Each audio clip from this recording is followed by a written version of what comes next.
let's start by cutting some paper. So we're going to start here with the built-in designs. We're going to touch pattern, and we're going to go to the Eiffel Tower with the tree, and we're going to go to the down arrow and go down one page, and we're going to go here to the envelope.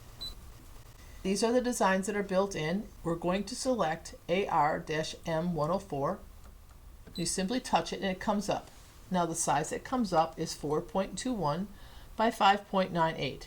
It seems a little large, but it is actually inclusive of all the cutout sizes from the top to the bottom on both top and bottom and left and right. So we're going to say OK. You touch OK, and the design is already highlighted, so we just simply touch OK. Now at this point, you can change how many of these you want cut out. So if you're doing a dinner party, you can just simply increase how many place cards you want to have cut. But we're just going to do one just so that you can have the demo and see how to do this. So we're going to touch Set. And now it shows up in the top left-hand corner. So we need to put the paper that we want to cut this out on onto our mat.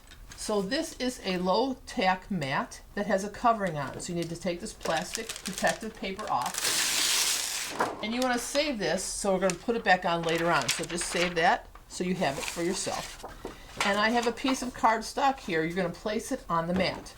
So I'm going to use this grid here so I can make sure I have my paper on straight. It really doesn't matter, but just kind of helps. And you put it there, and I'm using the optional brayer just to make sure I press it down. And you notice I have the trays open. It gives you a nice surface to work with. So I'm just putting the mat there and using the brayer just to press down, making sure the paper is adhered to the mat. And then you need to load the mat. Now if you look at the ScanNCut itself, there's two little guides here, one on the right and one on the left, and you simply drive the mat right between those two guides, and now on the machine itself you have this button here, and this will actually load the mat into the machine. You simply touch this button and the machine goes very slowly and feeds the mat in and sets it in place. Okay, now we're back to our work screen, and we want to position the design onto the paper. But we can't tell from here where the paper is, because if you notice on the mat, I don't have the paper tucked all the way up in the top left-hand corner, because this whole square represents the 12 by 12. That's this whole square on the mat of the black outline. So we could try to figure it out, but it would be guessing. So the easier way is right here on the screen is a scan icon. So we're going to touch this scan, and we're going to tell it to start. And what happens is the mat's going to go move in, and the machine will actually scan what's on the mat. So we'll be able to see where the paper is actually positioned on the mat. And it's really quick, so it's worth a little bit of time. Now the mat is still seated in, but now look at our screen. You can see where the paper is actually located, and you can see how the design is not all the way on the paper. So watch this. Simply touch this and drag it and put it right onto the paper. It's just that quick and easy. So now we can say OK. Now we want to cut this. So in order to do it, you have to say please select, because the machine actually does more than just cutting. So if I touch please select, there's all the different things the machine can do. Now we want to actually cut.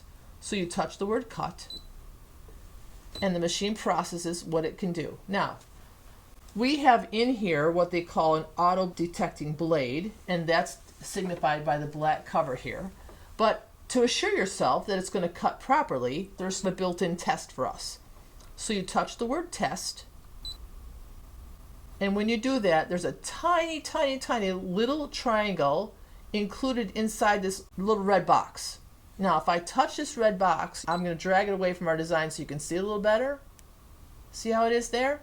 Now my suggestion is bring it all the way down to the bottom of our paper. And I'll show you why. Because that way we can cut way down here, and it's much easier for us to check we're okay to cut the rest of our design. Now we're going to touch start. And the mat's going to move in. First off, it's detecting the thickness of what we have here. And now it's going to go cut that little test. And it's a triangle, just so you know what to expect. There you go. Now, you simply lift up the paper, and you can see that the triangle cut out correctly. And it's up to you. You can leave the triangle piece there, or you can actually take it off your mat, because this is the piece that you wanted to have cut. And it cut properly because this piece is cut fine, it's cut out of our paper fine, and the mat is not cut. So we're good to go. Now if you go back to your screen, it says the test is completed. So if you're happy, we're all set to go. If you weren't happy, you could say test again, but ours turned out successful, so now we simply touch the word start. And now the machine's going to engage, the mat's going to move back in, it recalculates the thickness, and now the cutting of the actual place card is going to begin. Now our screen tells us it's going to take 4 minutes.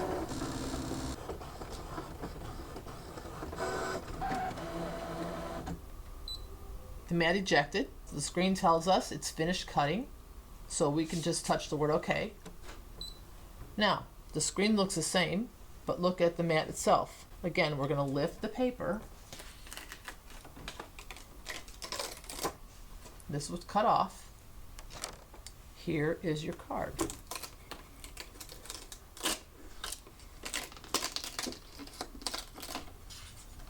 And there is your cut place card.